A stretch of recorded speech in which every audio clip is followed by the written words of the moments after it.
DeMar DeRozan is a flashback to an era that valued the mid-range jumper. His ability to be so efficient and make so many tough shots from there has truly been eye-opening in an era that values the three-point shot so much. That is why so many basketball fans will take the perceived narrative that if you don't shoot the three-pointer at a high rate, you can't be an impact player. DeMar might very well be the exception to that perceived narrative that needs added context to it. Let's set the table. 3 points are worth more than 2. I think we all know that, right? Simple math. Many teams don't want players taking a mid-range jumper anymore because it's not efficient, but some of the star players in the league still have it in their bag, and DeMar is just better than most at it. DeMar's total isolation impact per 75 possessions ranks in the 99th percentile, which is insane. That's an A+ in the B-Ball Index grade system. Let me say one last thing about a three-pointer versus a mid-range shot, and I saw this on allchicago.com. Quote, a mid-range shooter who ranks in the 75th percentile averages about 45% on such attempts. Multiplied by 2, the accepted value of that shot is 0.9 points per possession. Meanwhile, 75th percentile three-point shooters average 37%, or 1.11 points per shot. Over the course of a 100-possession game, those extra 0.21 points per possession really make a difference. But it's more complex than that.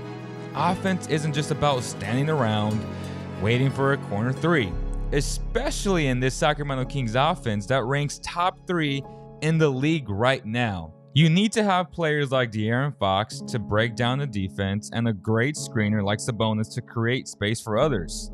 That's not all these two can do, but they do this very well. And this is where the concept of this trade kicks in. The idea here is, how can you upgrade Harrison Barnes' production with another player? The player I chose for this exercise is DeMar DeRozan. Here's a shot chart from last year that gives you an idea of where he got most of his shots and how much better he can be in this offense. Nothing much has changed this year with DeMar's game, but rather a regression with Zach LaVine and Nikola Vucevic, which is a big reason why they are losing. With that said, DeMar did have a bad game recently against the Kings, but even though he struggled, the Kings were still worried about the threat of him taking over. No disrespect to HB, but I don't think opposing defenses lose sleep over him taking over a game, and to be fair, that's not his role. He's a very good player, but one that has been inconsistent at times. He's put up less than 10 points in 9 games already, and 0 against Golden State. When he plays well, the Kings have a great chance to win. When he doesn't, well, it makes it very tough on them. In a perfect world, you try and keep HB, but the way the salary cap works, you must use him in a trade if you plan on improving your team. You see, DeMar DeRozan does that for you. Let's look at the film and illustrate how Mike Brown would use him in HB's role. On this first play, we see a DHO between HB and Kevin into a reversal pass to Fox back to HB to put him in a better position to attack off the bounce. HB makes a hell of a play, but this would literally be DeMar attacking all the time. Here we see a solid screen by Sabonis, which gives HB the angle to attack. I love this aggressive version of HB, but realistically, he's not like this all the time. DeMar is always aggressive. HB doesn't get the foul call where DeMar would most likely would. He's a guy who draws fouls at a high rate. And here we see a 4-out to spread the floor for an HB post-up, which again would be DeMar here. When I say DeMar fits this offense really well, he truly does. In transition, when you need quick buckets, his ability to stop on the dime and hit this mid-range shot would make this offense even more dangerous. He missed it, but it's a 52% shot. Call me crazy, but that's pretty damn good. You see, this is a DeRozan I don't like, forcing the play and shooting a very contested mid-range shot over 2 guys. But see, in this Kings offense, we saw Fox do this a lot last year in the previous 4, but under Mike Brown, you have seen less of this because this would be a swing pass to somebody else. I believe Mike Brown would make DeMar even more efficient, as Fox has become, shooting a crazy 57% from 2. Here we see Drummond go set a down screen and the human airplane make a 45 cut through the free throw line to clear out the court for DeMar to get into his bag. He did it easily over a good defender like KZ Okpala, See, that's the other element we haven't talked about. Opposing teams will have a choice to put their best defender on Fox or DeMar. That's a great thing for either player on most nights. Then you add the shooting the Kings have around Fox and DeMar, unlike what the Bulls can do, which gives them better spacing. That's a scary thought.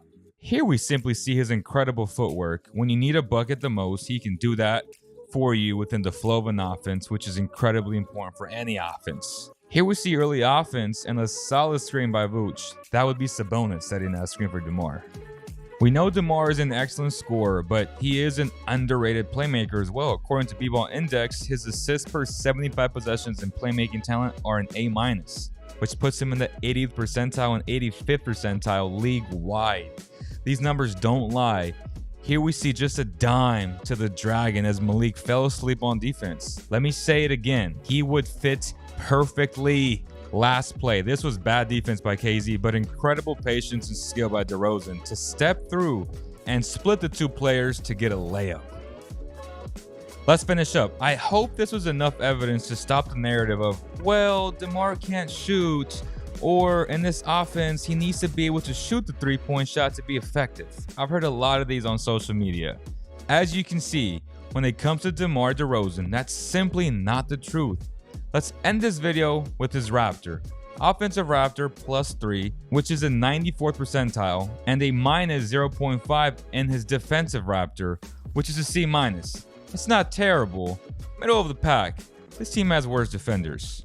His Raptor wins added is a +2.2, which is a B+. Now that's incredibly important. HB also has a solid Raptor wins added and better defense. And if we compare it to HB side by side, you know, HB is pretty solid himself. Again, HB is very solid. The question here is, do you think DeMar is worth roughly $10 million more in salary for the elite offense and consistency?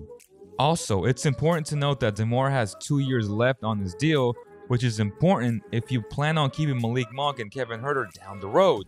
That means you have a 2-year window to really make some noise. That's how I view it. And for anyone asking about the chemistry issues, I'll say this. Do you trust Mike Brown or not? Because I do. That doesn't worry me at all. I hope you guys enjoyed this video. Please like, share, and subscribe. A lot of work went into this. Thank you guys so much for all the love and support, and I'll see you on the next one. Peace.